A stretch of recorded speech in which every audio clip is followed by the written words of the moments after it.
Yesterday I smashed my quads with the leg extension machine. I ended up doing 10 sets of 10 with 100 kilos on that leg extension machine.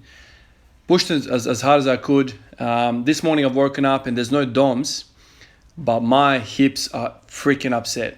My hip flexors, both sides, were painful just on walking. So I didn't have any hip extension range of motion. Even when walking, like I would feel a strain or like a tightness to my front hip. So like the hip, extensors. So somehow I gingerly got to the gym. Throughout the day, throughout the morning, I was trying to kind of mobilize it a little bit. I did a bunch of kind of leg curls or knee lifts or what I call these, like knee curls, knee raises. That kind of helped. I got to the gym. I started kind of moving around. I still feel extremely tight through my front hip. So I just basically took a lot of time today to warm up. Usually I would go very, very quickly from the bar all the way to 200 kilos or 180. Today it took me a while. I ended up taking 100 kilos for a couple of sets, 140 for a couple of sets. I was just gingerly kind of warming up. And this what you're seeing here, these knee raises helped me immensely. I started off with them. I progressed. I ended up doing like 15 sets of these, or something like this, 10 or 15 sets throughout kind of the working sets of the squats. So I did kind of these, and then I did straight leg raises standing, and then I progressed to a 10 kilo dumbbell seated kind of version, what you guys have seen me do, kind of what I call psoas curls. Now the only difference between a standing version and a seated version is that in a seated version, we're kind of targeting more of that upper range of motion. Kind of that's what they say, that the psoas works more when your hip is kind of a 90-degree flex. So from that kind of point onwards, it's more kind of the psoas. And beyond, below that, it's kind of more the quad. So that's kind of what I was trying to do, hit all of the hip flexors involved. And I felt better. As I was doing these sets, I felt better and better. I ended up doing today something really silly. You guys are going to think, man, you're insane. But I ended up doing 10 singles at 180 kilos. I didn't have the confidence in my hip to push 200 today. But I basically used today kind of more of like a diagnosis, treatment kind of day where I was moving 180 and I was doing these different kind of hip flexor exercises, and I was kind of thinking about what's feeling better after which exercise. So I ended up spending like 45 minutes today or an hour, whatever the session was. I ended up doing only 2 exercises, which was the squat and the psoas curls or the knee raises. And I can tell you, I felt a lot better.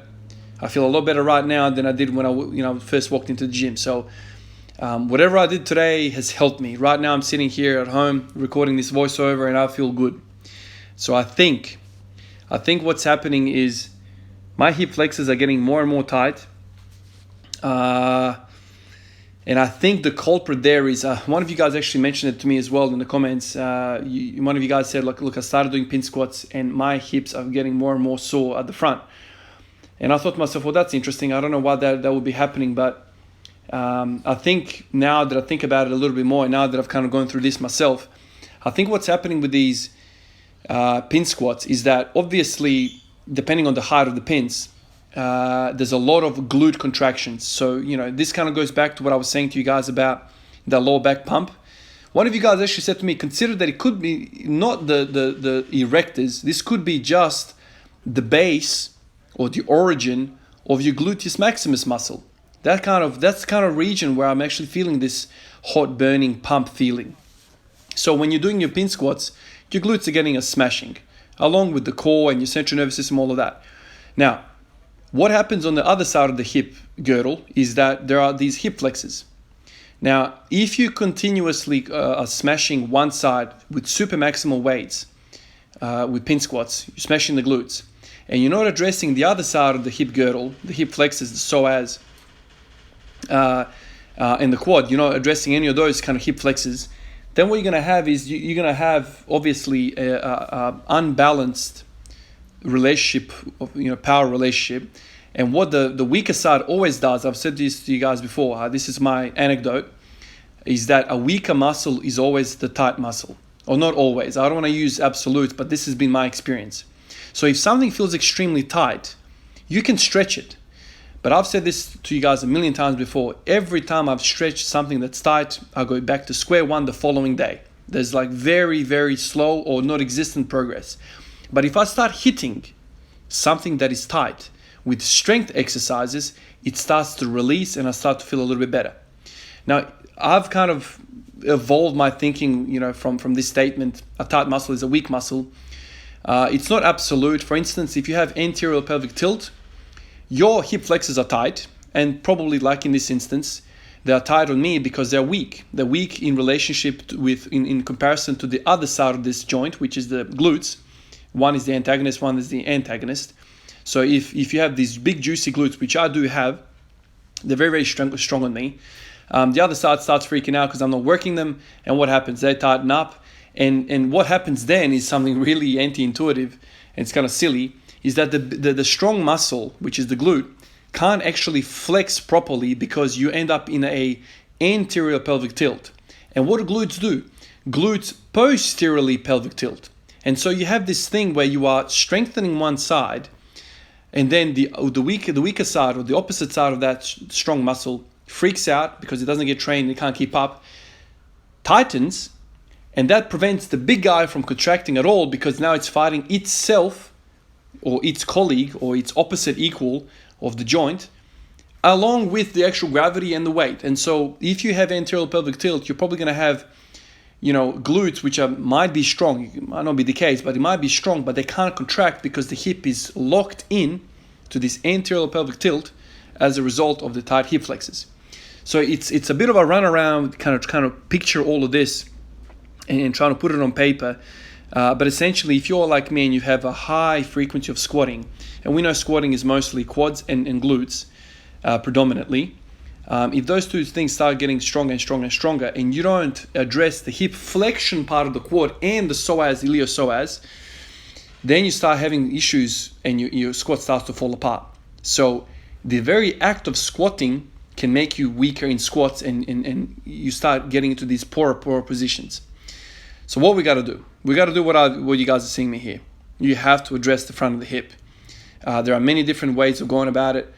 Sit-ups will do as well, but I like unilateral knee raises because I can kind of stabilize my pelvis neutrally while I'm doing this range of motion with my knee.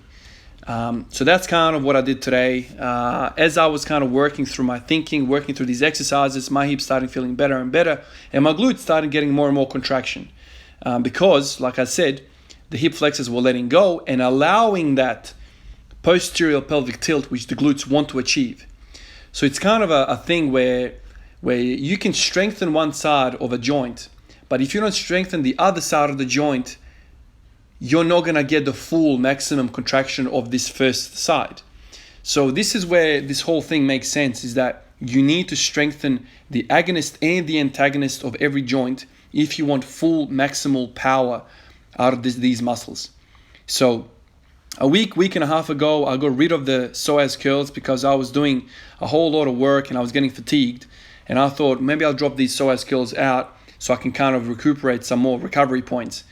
But now I've kind of worked out that that's actually bit me in the bottom, excuse the pun really, negatively, because I've kind of shot myself in the foot because I've continued to strengthen one side and I haven't addressed the other side. So that's kind of what's happening. Today I did 180 for one. That's a lot of work, but I felt good. As the sets progressed, I felt better and better. So I'm quite happy where I am right now. And also, I wore shorts today for the first time in a very, very long time. It's kind of warmed up today a little bit, 20 degrees, so I did this. I'm sure some of you guys are going to say, man, you don't even have quads, you don't have any legs. You look like a dude that doesn't even lift. So I'll be intrigued to see what you guys have to say about this leg reveal, if you will. I don't have quads. I don't have anything spectacular. I'm sure there's bodybuilders out there who don't squat my numbers and have much better, well-defined, much better muscle quality than me. It goes to show you that if you're interested in strength, if you're interested in performance, sometimes looks can deceive you, because looking at my legs, like if I saw somebody with my legs, I wouldn't automatically be like, oh man, this guy can squat well. There's a lot more happening in these compound movements than meets the eye, if you will. Sometimes you see people, man, like, I don't know if you guys recall this name, Richard Hawthorne. This is a guy that I kind of learnt about like 5-6 years ago. Very, very slim guy. I want to say he's like 70 kilos, 75 kilos, something like this, maybe even lighter. And he was like doing 600 pounds on deadlift for reps, man, from memory, in the cage, animal cage. I remember those videos back in the day. So it goes to show you that there are guys who are built like race cars. What I mean by that is kind of like, low body weight, everything, every single muscle fiber, every single cell of that body is contributing to a performing, part. Like everything, like every bit of Richard Hawthorne is contributing to that pool. Whereas you have bodybuilders who have humongous muscles, and sure, some of them are strong, but compared to the body weight that they have, they are relatively weak, I guess, in terms of, comparative or relative strength to their body size. So it's just different goals, I guess. It depends what you want. I've always said that I'm not interested in bodybuilding. I want to look nice, obviously, and that kind of is consistent with being a relatively, good body weight. I don't want to be a fat dude, but that's the extent of it. I don't really care about muscle peaks, like, bicep peaks, shoulders, boulders, wide lats. I want to be able to kind of work out my body in a way where I'm a good performer. If you think about it, like I grew up playing soccer and basketball predominantly, and everything I ever did was to improve a skill, to improve my shot, to improve my flexibility, so I can run quicker, jump quicker, turn quicker, be stronger in the core. Everything was, related to me performing better on the basketball court. When I gave that up, I did kind of mess around with bodybuilding, as everyone does when you first walk in the gym. But soon I kind of found the passion with weightlifting, because I kind of started attributing my sessions towards performance rather than aesthetics.